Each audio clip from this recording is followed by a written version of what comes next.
Hi there everyone, my name is Zach and welcome to my channel. This week's video is going to be a bit of a rambly one. I'm just going to be doing some work on a scabbard while I talk about swords. Hope you enjoy.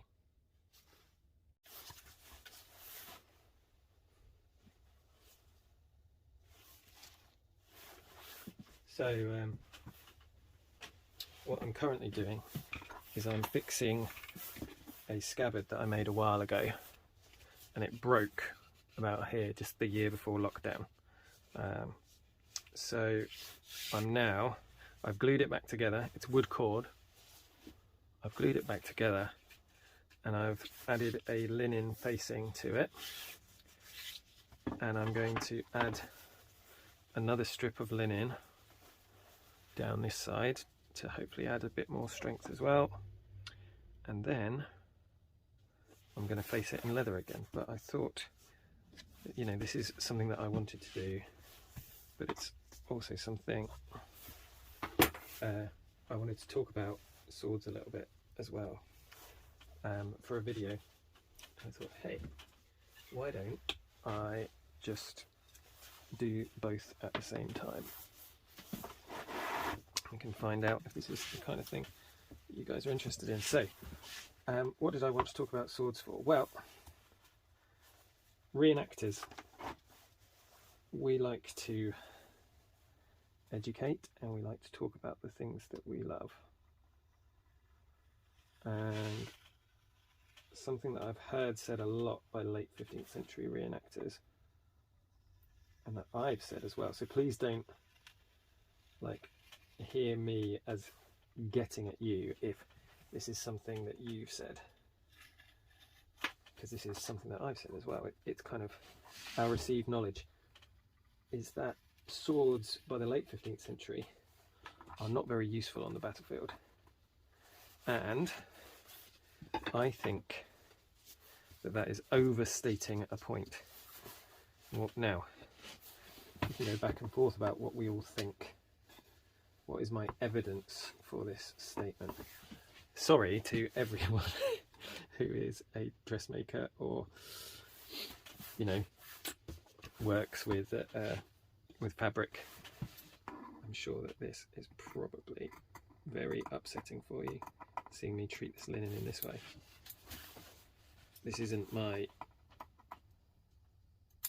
usual thing to build or make stuff with,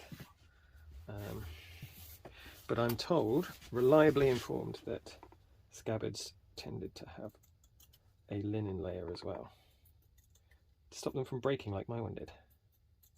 Okay, sorry, talk about swords. What is my evidence that we're overstating the point when we say swords are useless on the battlefield? Well, everyone's still carrying them. People don't spend money, because remember, people equip themselves, right? People do not spend their own money to buy something which I've heard many reenactors, and like I said, I've said it as well, which is useless. So it can't be useless. So how do we express this? Well, I think what we're basically trying to say as reenactors is that the classic way, the way that people expect a sword to be used is not useful against someone in armour. But we also need to remember that not everyone on a late 15th century battlefield is wearing full plate armour. You know, so actually what are we trying to say when we say that a sword is not useful on a medieval battlefield? I think what we're actually saying is the way that swords are used changes as armour gets better. They are still the most popular weapon on the medieval battlefield because pretty much everyone has them as a sidearm. But they are used differently than how you see in films and TV programs. They're used differently, but they are still the most popular weapon. And of course there are many different sword types that are used on the battlefield, and they are used in various different ways against various different enemies. I do wonder if the rich kind of had their valets walking around with a case full of swords, a bit like a golf caddy. Sort of, you know, oh, the fighting doesn't look too fierce today. They're mostly not very well armoured, so fetch me my cutting sword. I'm sure someone in the comments can tell me what is it. Oak shot 17? Is that the like really mean cutter? I know Shad did a video review of one recently. When I last went to do a video with Matt, I tried out his ones from the that are replicas from the Royal Armouries, and there's some mean cutters in that set as well. But do you know, like, that's the thing, these swords, not only are they in use, but they're being engineered for certain jobs. And if, as many of us reenactors have said, if they were useless, you would not have the R&D departments and the huge amount of money being spent on developing these different styles of swords, which go all the way through the 15th century and into the 16th century, and in fact never stops. Swords are always being used until they actually stop being useful. When they actually stop being useful, then they're dropped. So we can't say, oh yes, but people are just wearing swords because it's a status symbol. Well, no, on the battlefield, no one carries a sword anymore because they're not useful anymore. It has been dropped. It was not dropped in the 15th century. Therefore, swords were still in use. Another piece of evidence to back this up is looking at all of the paintings from the period. Everyone's wearing or using swords, and yes, some paintings do show rather fanciful images of people cutting straight through plate armour with swords, which we probably shouldn't take at face value, but also it's worth doing a reverse image search on those to find out actually where those images come from, because that can tell you pretty quickly why the author is showing that. There's a brilliant example of a knight who has had who's in full plate armour and has had both of his legs cut off, and his opponent is just standing next to him, and the opponent seems to have just cut directly through the greaves of this guy's armour. Now, if that was in a fight book, you would be going, here, what's going on? Or if it was, you know, if you just saw it without context, you might think, hang on, you know, the artist here doesn't know what they're doing, they don't know what they're drawing. But actually, Google reverse image search is really useful, and I'll show you the picture here if I can dredge it up. Hopefully I've got it saved. It's a great example because this is actually a storybook.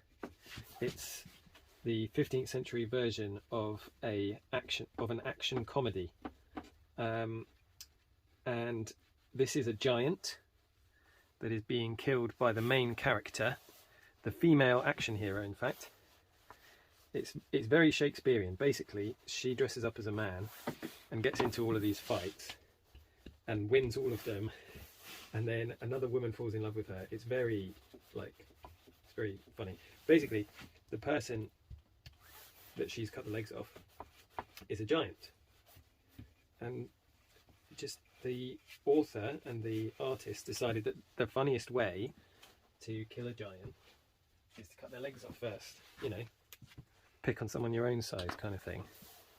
So that's what they've depicted. It's not trying to be realistic. I think that's important to remember as well. Some artists are trying to be realistic. I think we can probably say that most fight manuals are trying to be realistic, but not all. And finding out where a picture comes from is really important in trying to work out whether or not the depiction is something that we can take at face value, or whether there is some kind of other motive for why the author or artist has depicted that. It doesn't always tell us, but it can be a useful tool. So thank you to whoever invented Google reverse image search. It's great for us as reenactors. Right, well there we are. In case you're wondering what I'm doing, I'm just painting some high-grade waterproof PVA over the top of this, having stuck another layer of linen down onto here. I'm hoping that all of these extra layers are going to stop the scabbard from breaking again. And yes, it is not authentic, but this is a scabbard for a blunt reenactment blade. It is not really a living history weapon anyway. The weight is all wrong. The scabbard would never be able to be accurate because the cavity inside is so much wider than it would otherwise be. So you either make the scabbard too chunky, or you just admit that it's never going to be authentic and go with it. So yeah, and this is kind of a proof of concept. Please don't consider this to be anyway me showing you how to make a scabbard. That's not what this is. I'm kind of feeling my way along here by, like, I'm sure some of you may have made scabbards already in the past and you're sitting there going, Zach, don't do it like this. For now, I'm doing it like this on this scabbard. If you've got a better way of doing it, please leave me a comment. Let me know, because hopefully this won't be the last scabbard I make. And once I've realised what all of my mistakes are, then maybe I can do a bit more of a how to scabbard video, how to make a scabbard. Right, there we go. It's not perfect. Medieval scabbards weren't perfect. This video isn't perfect, but if you liked it, please do leave a like. Share with your friends. What do you think? Do you think that we overstate the point when it comes to swords in the 15th century, or do you think that I'm making mountains out of molehills?